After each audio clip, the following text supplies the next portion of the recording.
29 सप्टेंबरला उद्धव ठाकरे यांचा नागपूर दौरा, कळमेश्वरमधील छत्रपती शिवाजी महाराजांच्या पुतळ्याचं करणार अनावरण।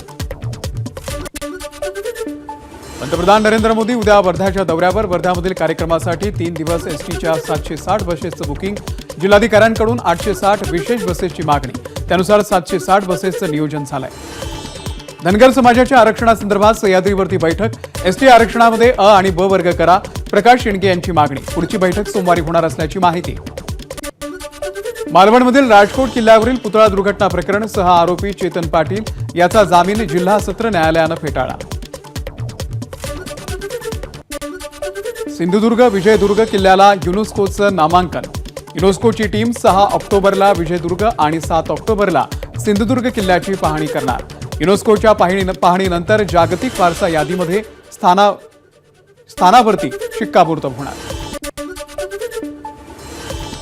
अपूर्ण राहिलेलं काम पूर्ण करण्यासाठी कशेडीमधील एक बोगदा उद्यापासून वाहतुकीसाठी बंद, गणेशोत्सव काळामध्ये दोन्ही बोगद्यातून सुरू करण्यात आली होती वाहतूक।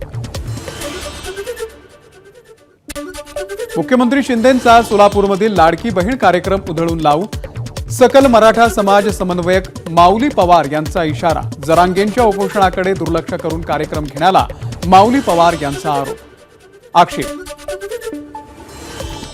लाडकी बहीण योजनेसाठी ई-केवायसी करायची असल्यानं लाडक्या बहिणींचा बँकेच्या बाहेर मुक्काम, नंदुरबारच्या शहादा शहरातला प्रकार, दिवसा होणाऱ्या गर्दीमुळे वेळ लागत असल्यानं रात्रभर बँकेच्या बाहेर मुक्काम।